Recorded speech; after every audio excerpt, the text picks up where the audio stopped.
여러분들은 주변 사람들에게 어떤 사람입니까? 내 주변에 있는 사람들에게 나라는 존재는 어떠한 사람입니까? 내가 어느 곳에 딱 들어서면 사람들이 나를 보고 환영합니까? 아니면 나를 보고 피합니까? 여러분, 내가 어떤 사람이냐 하는 것은 다른 사람들의 반응을 보고도 우리는 알 수 있습니다. 내가 교회에 딱 들어왔는데 사람들이 맨날 환호를 해요. 어서 오세요. 일주일 동안 어떻게 지내셨어요? 참 보면 얼굴이 좋습니다. 이렇게 보면 많은 사람들이 와서 나를 기쁘게 맞아주는 사람이 있어요. 또 어떤 사람은 슬슬 피하는 사람이 있어요. 인사로 가면 막 도망가는 사람이 있어요. 담임 목사가 인사로 가면은 여러분 막 담임 목사 피해서 도망가는 사람도 있습니다. 여러분, 여러분들의 삶 가운데서 여러분들은 어떠한 반응이 나타나고 있습니까? 환영받는 사람입니까? 아니면 피하는 사람입니까? 여러분들은 주변 사람들에게 기쁨을 주는 사람입니까? 아니면 근심을 주는 사람입니까? 누군가에게 기쁨을 주려면 여러분 어떻게 해야만 하겠습니까? 내가 다른 사람의 기쁨이 되기 위해서는 어떻게 해야만 하겠습니까? 우리는 예수님처럼 살아야 할 줄로 믿습니다. 아멘. 예수님을 우리를 위해서 다 주셨습니다. 환영받는 사람은 그러한 이유가 있다는 겁니다. 예수님은 이 땅에서 환영을 받으셨습니다. 왜 그렇습니까? 예수님이 가시는 곳마다 이 구름대와 같은 사람들이 몰려들었다는 거예요. 왜 그렇습니까? 예수님이 천국 복음을 선포하셨다는 겁니다. 그리고 예수님은 배고픈 자들의 그 배고픔을 해결해 주셨습니다. 그리고 또 어떤 일이 있었습니까? 병든 자들, 귀신 들린 자들, 인생에 있어서 풀리지 않는 문제를 예수님 앞에 가지고 나왔을 때 어떤 일이 벌어졌습니까? 그 모든 문제들이 풀리는 역사가 일어났다는 거예요. 그러니까 예수님 주변에 항상 사람들이 많았다는 거예요. 그래서 예수님을 보기를 원했고 예수님의 옷자락만 만져보기를 원하는 사람들도 많았다는 거예요. 수많은 사람들 가운데 예수님을 환영받는 삶을 살아가셨습니다. 그러면서 하나님을 기쁘게 함으로 하나님은 영광 받으시고 우리는 행복하게 되는 것이 바로 하나님이 우리에게 통하여서 원하시는 삶이다라고 말씀하고 계십니다. 우리들도 환영받는 인생들이 되어야 할 줄 믿습니다. 우리가 가정에서나 직장에서나 사업장에서나 어디를 가든지 예수 믿는 사람들이 환영을 받아야 되지 않겠습니까? 여러분, 예수 믿는 사람들이 손가락질 당하고 예수 믿는 사람들이 왕따 당하면 되겠습니까? 여러분, 그러기 위해서는 우리는 어떻게 해야 됩니까? 우리는 예수님처럼 살아야 할 줄로 믿습니다. 예수님처럼 우리는 필요한 것이 있는 사람들에게 필요한 것을 채워주는 삶을 살아가야 할 줄로 믿습니다. 그리고 또한 중요한 게 뭡니까? 복음을 전하는 삶을 살아가야 할 줄로 믿습니다. 여러분, 혹시 부모님을 기쁘게 해드리고 싶은 마음이 있으십니까? 여러분, 부모님들을 기쁘시게 하고 싶은 마음이 있다면 부모님들 앞에 가서 여러분 활짝 웃으시기 바랍니다. 부모님을 마음을 근심을 끼치기 위해서 어떻게 됩니까? 부모님 앞에 서서 일상을 막 쓰고 한숨을 푹 쉬면은 부모님들이 근심할 수밖에 없다는 겁니다. 하지만 반대로 부모님들을 기쁘게 하는 것은 다른 방법이 있는 게 아닙니다. 부모님들 앞에서 기쁘게 웃고 여러분, 부모님 앞에서 활짝 웃는 모습, 기쁜 모습을 보여주면 그것만큼 부모님이 기뻐하시는 것이 없다라는 것입니다. 왜 그렇습니까? 부모님은 항상 자식 걱정밖에 없다라는 겁니다. 자식이 무슨 일이 있지는 않은지, 얼굴색이 좋지 않으면 무슨 어려움이 있지는 않은지 걱정할 수밖에 없다는 겁니다. 하지만 자녀가 활짝 웃을 때, 부모님에게 웃으면서 말을 걸고 대화할 때 부모님들은 기뻐할 수밖에 없다는 것입니다. 여러분, 우리는 하나님에 대해서도 마찬가지라는 겁니다. 오늘 봉독한 본문 말씀 9절 말씀처럼 우리 성도는 주를 기쁘게 하는 자가 되어야 한다는 것입니다. 예수 그리스도께서 우리를 위해서 십자가의 죽으심을 통하여서 우리에게 가장 큰 선물인 구원을 주셨다는 겁니다. 우리는 이제는 나를 위해서 사는 것이 아니라 주를 위해서 사는 인생이 되어야 할 줄 믿습니다. 그러기 위해서는 우리는 주님을 기쁘시게 하는 삶을 살아가야 한다는 것입니다. 그렇다면 오늘 우리는 이 본문 말씀을 통해서 어떻게 우리 성도가 하나님을 기쁘시게 할 수 있는가? 그게 세 가지로 우리는 말씀을 생각해 보기를 원합니다. 첫 번째로는 구원의 확신이 있어야 하나님이 기뻐하신다라고 말씀하십니다. 여러분, 하나님이 기뻐하시는 것은 다른 게 있는 게 아닙니다.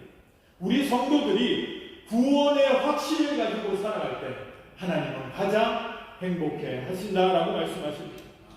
하나님은 우리 믿는 자에게 놀라운 선물을 주셨습니다. 그것은 다름 아닌 믿음으로 얻은 구원이다라고 성경은 말씀하십니다. 여러분이 예수님을 구주로 믿는다면, 다시 말해서 여러분들이 분명하게 여러분의 죄를 위해 예수님이 십자가에 죽으시고 살아나셨다는 것을 믿는다면 여러분들에게는 놀라운 선물이 주어졌다라고 성경은 말씀하십니다. 세상에는 그 무엇으로도 살 수 없고 그 무엇과도 바꿀 수 없는 선물이 바로 구원이다라고 성경은 말씀하십니다. 여러분, 이 구원은 내가 갖고 싶어서 가질 수 있는 것이 아닙니다. 내가 원해서 내가 돈으로 살 수 있는 것이 아니라는 거예요. 내 노력을 통하여서 얻을 수 있는 것이 구원이 아닙니다. 여러분, 내가 할 수 있는 선행을 가지고 얻을 수 있는 것이 구원이 아니라는 것입니다. 그런데도 너도 나도 안타까운 것은 구원을 얻으면서도 자신이 구원을 얻었는지에 대한 확신이 없는 사람들이 많다는 겁니다. 여러분, 우리가 예수를 믿는 사람이라면, 우리가 구원받은 사람이라면 구원의 확신을 가지고 살아가야 한다는 겁니다. 구원받은 사람처럼 살아가는 것을 하나님이 원하신다는 겁니다. 요한복음 3장 16절 말씀에 보면 예수를 믿는 자는 멸망치 않고 영생을 얻으리라라고 말씀하셨습니다. 또 로마서 10장 9절 말씀에 보면 내가 만일 내 입으로 예수를 주로 시인하며 또 하나님께서 그를 죽은 자 가운데서 살리신 것을 내 마음으로 믿으면 구원을 얻으리라고 말씀하셨다는 겁니다. 여러분, 구원을 얻는 방법은 다른 방법이 있는 것이 아닙니다. 하나님께서 우리에게 주신 유일한 방법, 예수 그리스도를 믿는 것을 통해서 우리가 구원을 받았다고 말씀하십니다. 예수 그리스도가 십자가에서 죽으시고 부활하신 그 사건이 나에게도 그 사건이 유효하다는 것을 알 때, 그것을 믿을 때 우리가 구원받는다라고 말씀하고 계신다는 겁니다. 사랑하는 성도 여러분, 예수를 여러분들은 나의 구주로 고백하십니까? 예수님이 여러분들의 죄를 모두 다 사하시고 십자가에서 죽으시고 부활하신 그 사건을 여러분들은 믿으십니까? 그 공로로 우리가 죽는 순간 하늘나라 영원한 집에 들어간다는 확신이 여러분들에게는 있으십니까? 우리가 죽으면 천국 간다는 확신이 있으십니까? 그렇다면 여러분들은 구원받은 사람이라는 겁니다. 세상이 아무리 안 된다고 해도 하나님을 믿는 자는 구원을 얻었다 하셨으므로 그 약속을 확신하고 믿으시는 그러한 성도들이 되어야 할 줄을 믿습니다. 구원의 확신은 믿음으로 된다는 겁니다. 여러분, 믿음이 어떻게 생겨납니까? 믿음은 하나님이 주시는 선물이다라는 거예요. 하나님이 우리에게 거둬주신 선물이라는 거예요. 거둬받으니까 사람들이 이것을 소중한 줄 몰라요. 내가 많은 이 가치를 투자하고 내가 보면은 열심히 노력해서 얻는 것은 사람들이 중요하게 여겨요. 그런데 공짜로 얻은 것은 여러분 사람들이 그렇게 소중하게 여기지 않는다는 거예요. 여러분, 길거리에서 사람들이 막 나눠주는 그러한 유익물들이 있습니다. 여러분, 그것을 받는 사람은 어떻게 생각합니까? 한번 쓱 보고 버린다는 거예요. 왜 그렇습니까? 이게 별로 나에게 가치가 없는 것이라고 여기기 때문에, 공짜로 주어진 것이라고 여겨지기 때문에 사람들은 그것을 가치 있게 여기지 않는다는 거예요. 하지만 하나님께서 우리에게 주신 이 믿음이라는 것은 세상 그 무엇과도 바꿀 수 없는 놀라운 그 비밀이 여기에 포함되어 있다는 거예요. 그런데 하나님께서는 이것을 우리에게 값없이 주셨다는 거예요. 그 값없이 주신 하나님의 이 믿음의 축복을 우리는 소중히 여겨야 한다라고 성경은 말씀하고 계십니다. 그래서 오늘 본문 말씀 1절에서 2절 말씀에 보면 이렇게 말씀하십니다. 우리가 다시 한번 1절과 2절 말씀을 함께 읽어보도록 하겠습니다.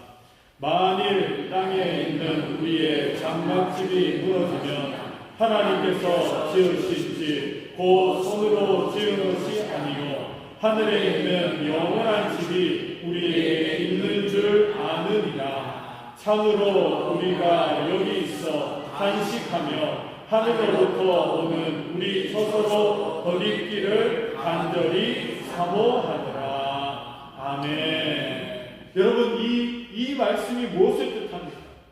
우리가 이 땅에서 죽게 되면 하나님이 만드신 영원한 집에 들어간다는 것을 믿는다라는 겁니다. 여러분, 우리는 죽고 나면 어디로 갑니까? 천국에 우리의 집이 있다고 합니다. 여러분, 이 땅에 살아갈 때 아직 집이 없는 사람들이 많습니다. 우리나라 사람들 가운데서도 아직 내 집이 없는 사람들이 많아요. 집이 있는 사람도 있지만 내 집이 없는 사람들이 더 많다고 합니다. 여러분, 그 사람들의 꿈이 뭡니까? 내 집 한 칸 마련하는 것. 이것이 보면 여러분 꿈이라고 이야기할 수도 있다는 겁니다. 여러분, 그런데 오늘 성경 말씀에 보니 이 땅에서도 없는 집이 저 하늘나라에 있다는 거예요. 하나님께서 우리에게 예비해 두신 집이 있다고 합니다. 우리는 죽고 나면 갈 데가 있어요. 우리는 분명히 우리의 집이 있다라고 하나님께서 오늘도 우리에게 약속하고 계시다는 겁니다. 우리가 살고 있는 집 비교도 할 수 없는 집. 여러분, 지금 이 땅에서 우리가 살고 있는 집, 뭐 좋은 집도 있겠지만 저 천국의 집은 이 땅에서의 집과 여러분 비교할 수가 없다는 거예요. 여러분, 천국의 집은 자재부터 달라요.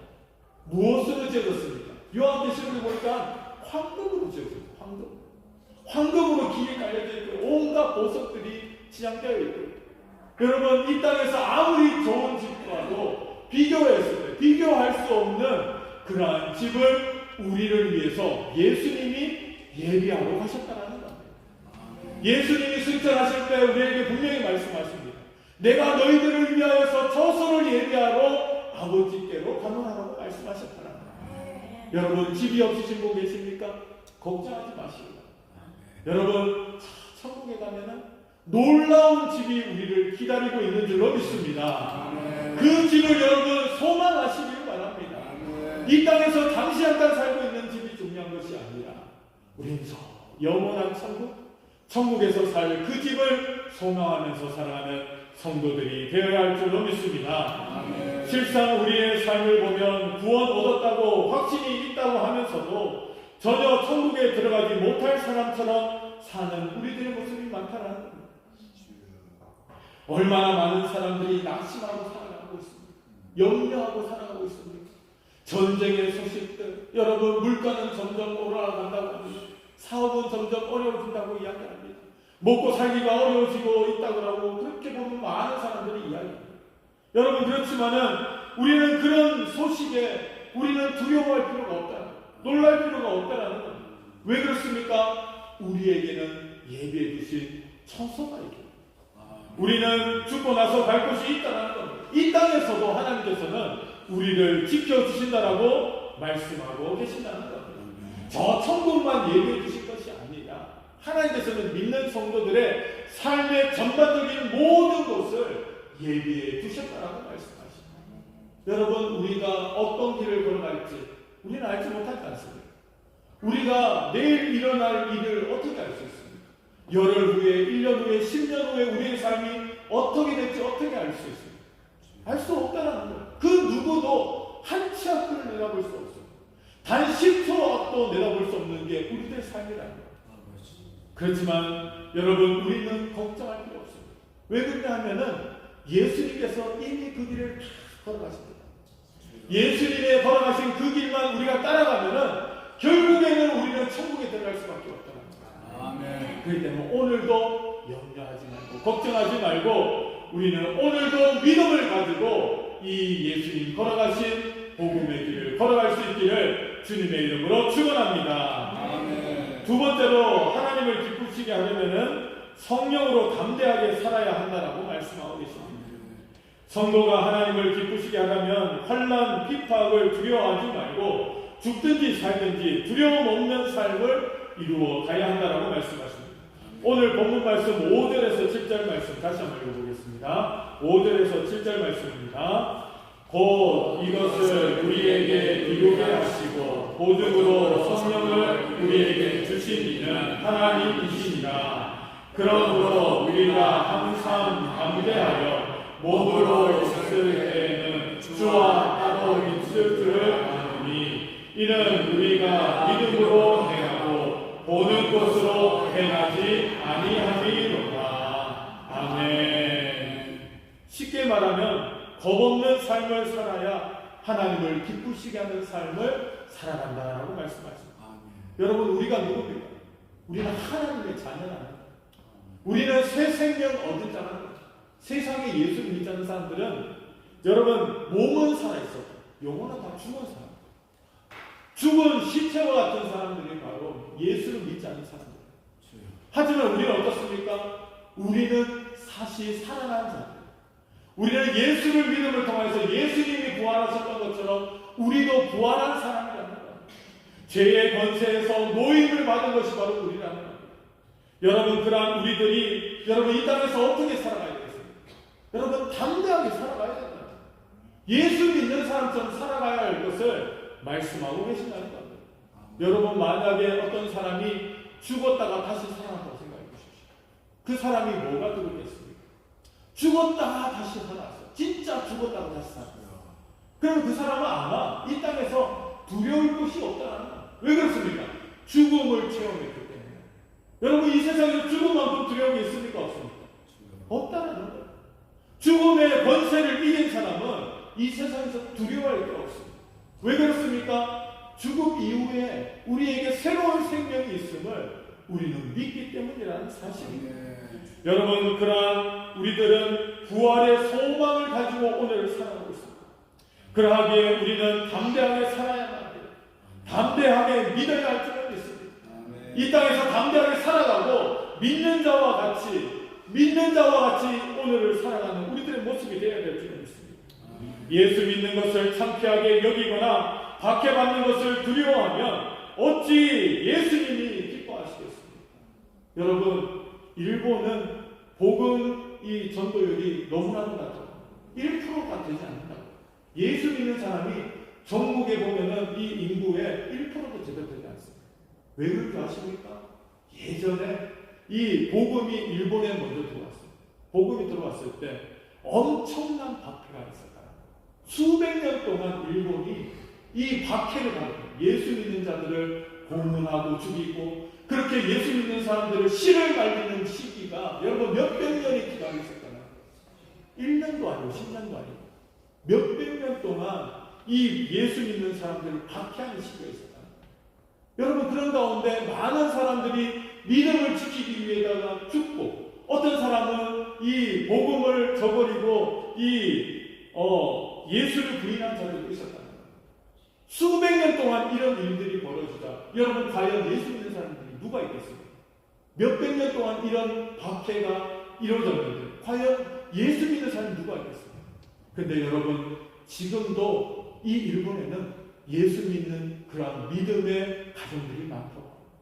여러분, 이 숫자는 얼마 되지 않지만 몇백 년 동안 박해를 견디고 예수를 믿은 그러한 믿음의 가정들이 있다는 거예요.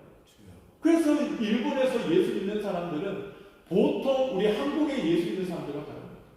그 사람들은 정말 그 박해를 이겨냈던 그 조상들이 겪었던 어려움과 그러한 환란의 그러한 모든 것들이 가정에 뿌리 깊이 내려서 어떤 어려운 가운데서도 예수를 부인하지 않고 믿음을 지킨다.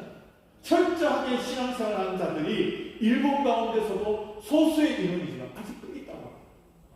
여러분, 우리나라가 만약에 몇백 년 동안 예수 믿는 자들을 박해하는 그런 일들이 벌어진다면 여러분, 과연 몇 명이나 믿음을 지키겠습니까? 여러분, 하나님이 원하시는 삶은 평안할 때 예수 잘 믿고 박해가 있거나 어려움이 있을 때 예수를 버리는 그러한 삶을 살아가기를 원하시지 않는다는 겁니다. 예수님께서는 우리에게 성령님을 보내주셨습니다. 성령님께서 우리와 함께 하실 때 우리는 담대한 삶을 살아갈 수 있다는 말씀하십니다. 예수님이 승천하심을 통하여서 이 땅에 성령 하나님이 우리 가운데 계신다라고 말씀하십니다. 오늘도 그 성령 하나님께서 우리의 이 어려움과 박해와 시험을 이길 수 있는 힘을 우리에게 주시겠다고 말씀하고 있습니다. 아멘. 여러분, 믿는 사람은 두려워할 필요 없습니다. 왜 그렇습니까?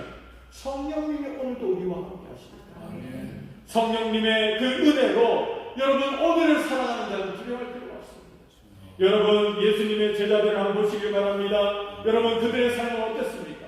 예수님과 3년 6개월 동안 동행할 때 그들의 모습은 어땠습니까? 그들은 내가 높은 자리에 앉으리라, 세상의 것에, 그 다음에 예수님의 뜻을 알지 못하고 자기들 마음대로 살았다. 그렇지만은 예수님이 죽으셨을 때 그들의 모습은 어땠습니까? 모두 다 뿔뿔이 흩어졌어요. 그리고 예수님이 다시 부활하셔서 그들 가운데 나타나시고 그들과 함께 하시면서 승천하실 때 예수님께서는 너희들은 성령을 기대해, 성령 받기를 너희들은 기도하라라고 명령하셨다. 그리고 제자들은 모여서 성령을 사모하는 마음으로 기도하였습니다. 그때 그곳에 성령이 임하셨고 그때부터 제자들의 진정한 삶이 시작되게 되었다는 거예요. 여러분, 우리 가운데 성령님이 임하시면 그때가 정말 우리 인생의 새로운 출발점이 될 수밖에 없다는 거예요. 여러분, 우리가 신앙생활을 해도 성령님이 역사하지 않는 삶을 살아가면 아직도 우리는 출발 단계에 머물러 있는 우리들의 모습이다. 그렇지만은 성령이 우리 가운데 임하시면 우리는 권능을 받고 우리는 사마리아와 땅끝까지 이르러 예수님의 증인이 되는 삶을 살아갈 줄로 믿습니다. 오늘도 이 험난한 세상 가운데 수많은 사람들이 두려움을 떨고 있습니다. 어떻게 해야 불안한지 밤에 잠을 자지 못하고 어떻게 해야지 이 어려움을 이겨낼 수 있을까? 수많은 사람들이 고민하면서 살아갑니다. 여러분, 이런 가운데 우리가 이 두려움을 떨쳐낼 수 있는 유일한 방법은 뭡니까? 하나님을 의지하는 것입니다. 여러분, 믿음을 주님 붙들고 하나님 앞에 기도하는 자가 되어야 될 줄로 믿습니다. 성령의 충만함을 우리는 사모하는 자들이 되어야 할 줄로 믿습니다. 성령께서는 우리를 담대하게 하십니다. 놀라지 마, 두려워하지 마라. 세상은 아무것도 아니다. 우리가 장차 갈 천국의 소망으로 이 땅에서의 우리의 삶도 하나님께서 성령님께서 인도해 주신다라는 확신을 가지면서 살아가야 하실 줄을 믿습니다. 그때 하나님께서 우리들의 모습을 보고 기뻐하시겠다고 말씀하십니다. 성령 충만하여서 이 땅에서 담대하게 살아가는 자들의 모습을 보시고 하나님께서는 그 모습을 기뻐하신다라고 말씀하고 계십니다. 사랑하는 성도 여러분, 염려하지 마시기 바랍니다. 여러분, 담대하시기를 바랍니다. 아멘. 여러분들과 하나님이 함께 해주실 줄로 믿습니다. 아멘. 그럴 때 하나님께서는 우리의 모습을 보고 기뻐하신다라고 말씀하고 계십니다. 사랑하는 성도 여러분, 오늘도 우리는 성령으로 담대하게 이 세상을 살아갈 수 있는 믿음의 성도 되시기를 주님의 이름으로 축원합니다. 아멘. 세 번째로는 심판대 앞에 설 준비된 자의 삶을 살아야 한다라고 말씀하십니다. 오늘 본문 말씀 10절 말씀 읽어보도록 하겠습니다. 10절 말씀입니다. 이는 우리가 다 반드시 그리스도의 심판대 앞에 나타나게 되어 각각 선한 자의 그 몸으로 행한 것을 따라 받으려 함이라. 아멘. 인생은 현세가 전부가 아니라 이 땅에서의 삶이 전부가 아닙니다. 우리에게는 분명히 내세가 있다는 겁니다. 죽은 이후의 삶이 기다리고 있다는 겁니다. 여러분, 인생은 그 내세에서 공평합니다. 우리의 내세의 삶은 어떤 성도든지 공평하다는 겁니다. 예수를 믿고 구원받은 사람은 공평하다는 겁니다. 현세는 불공평하기도 하고 현세는 겉모습으로만 평가되는 그러한 모습이지만 내세는 그렇지 않다는 겁니다. 요한계시록 20장 12절 말씀에 보면 또 내가 보니 죽은 자들이 큰 자나 작은 자나 그 보좌 앞에 서 있는데 책들이 펴 있고 또 다른 책이 펴졌으니 곧 생명책이라 죽은 자들이 자기 행위를 따라 책들에 기록된 대로 심판을 받으니라고 말씀하고 계십니다. 여러분, 예수님 앞에 책이 두 권 있다는 겁니다. 여러분, 거기 보니까 이 죽은 자들이 큰 자나 작은 자나 그 보좌 앞에 서 있는데 책들이 펴 있고 또 다른 책이 펴졌으니 생명책이라는 겁니다. 책이 두 권 있는데 한 권의 내용이 뭐냐 하면은 믿는 성도들의 이름이 있는 책이야. 생명책. 그렇죠? 생명책이 있습니다. 아, 이 사람은 예수를 믿어 구원받은 백성. 생명책에 그 이름이 적혀져 있다는 겁니다. 여러분, 또 한 권의 책이 있는데 그 책은 뭐냐 하면은 이 땅에서 믿지 않는 자들의 행적을 기록해 놓은 책이랍니다. 믿지 않는 자들이 이 땅에서 어떤 일을 하고 살았는지 그 행적이 기록된 책이 있다는 겁니다. 그래서 우리는 믿는 자나 믿지 않는 자나 모두 다 하나님의 심판대 앞에 설 수밖에 없습니다. 예수를 믿는 자도 심판대 앞에 섭니다. 그렇지만은 그 심판대 앞에서도 우리가 부끄러움을 당하지 않는 것은 예수 그리스도의 보혈의 피를 입은 그 의복을 입음을 통하여서 우리는 생명책이 기록된 자로서 하나님 앞에 나간다. 하지만 여러분, 반대로 구원받지 못하는 자들도 심판대 앞에 설 수밖에 없다는 것. 그들은 무엇이 밝혀집니다. 이 땅에서 살았던 그들의 행적이 낱낱이 밝혀질 수밖에 없다는 것. 그래서 어느 누구도 자신의 의를 드러냄을 통해서 천국에 갈 수 있는 사람이 없다는 것을, 그 증거를 하나님께서 보여주시기 위해서 모든 사람들의 행적을 낱낱이 기록한 책이 있다는 것입니다. 여러분, 얼마나 무섭습니까? 우리는 하나님의 보좌, 하나님의 그 심판대 앞에 모두 다 설 수밖에 없는 그러한 사람이라는 것입니다. 여러분, 이 심판은 불신자들이 받는 심판으로서 그들의 죄의 경중에 따라 지옥 형벌의 등급이 결정되기 때문이다라고 말씀하십니다. 계시록 20장 11절 말씀에 보면 또 내가 크고 흰 보좌와 그 위에 앉으신 이를 보니 땅과 하늘이 그 앞에 피하여 간데 없더라라고 말씀하고 계십니다. 흰 보좌에 앉으신 이가 누구를 가리킵니까? 바로 예수님을 가리키고 있다는 겁니다. 주님 앞에는 두 권의 책이 펴져 있는데 한 권의 책은 생명책이요, 다른 한 권의 책은 생명책에 기록되지 않는 자들의 평생의 그러한 모습이 기록되어 있는 심판책이다라고 말씀하고 계십니다.